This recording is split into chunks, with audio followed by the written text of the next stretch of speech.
लेकिन मैं तो देश के सामने बात रखने के लिए जरूर कहूंगा, जिस कांग्रेस ने सत्ता के लालच में सरेआम लोकतंत्र का गला घोंट दिया था, जिस कांग्रेस ने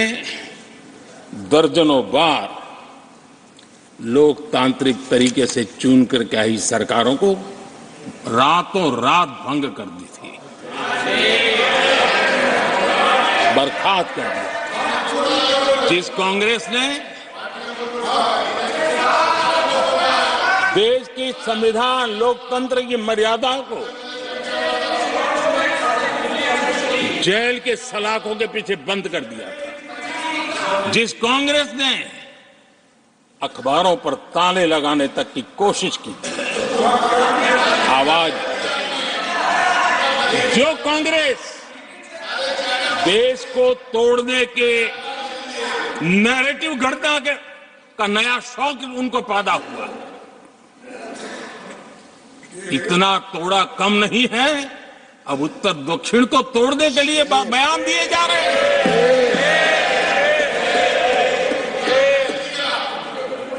और ये कांग्रेस हमें लोकतंत्र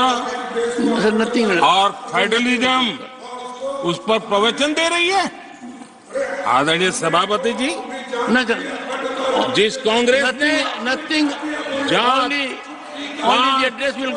और भाषा के नाम पर देश को बांटने में कोई कसर नहीं छोड़ी, जिस कांग्रेस ने आतंकवाद और अलगाववाद को अपने हित में पनपने दिया, जिस कांग्रेस ने नॉर्थ ईस्ट को हिंसा, अलगाव और पिछड़ेपन में धकेल दिया, जिस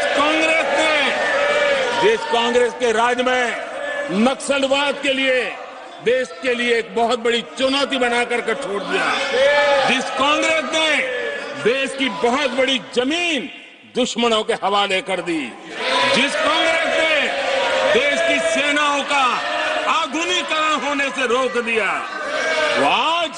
आज हमें राष्ट्रीय सुरक्षा और आंतरिक सुरक्षा के लिए भाषण दे रहे हैं। जिस कांग्रेस ने आजादी के बाद से ही कंफ्यूज रही, उनको उद्योग जरूरी है कि खेती जरूरी है, उसी कंफ्यूजन में गुजारा किया। जो कांग्रेस तय नहीं कर पाई कि नेशनलाइजेशन करना है कि प्राइवेटाइजेशन करना है, उलझती रही। जो कांग्रेस 10 वर्ष में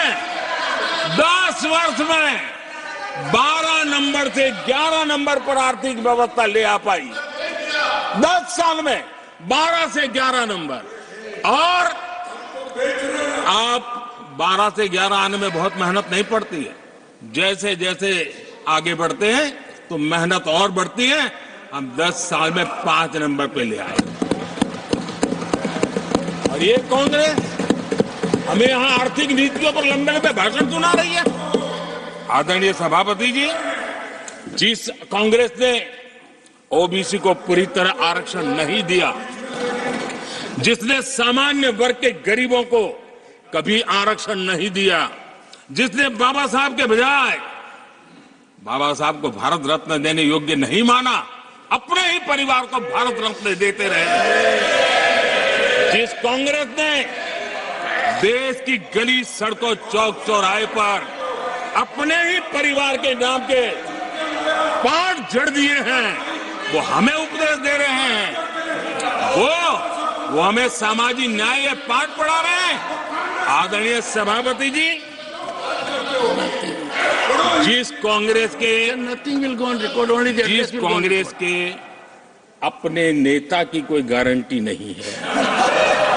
अपनी नीति की कोई गारंटी नहीं है, वो मोदी की गारंटी पर सवाल उठा रहे हैं।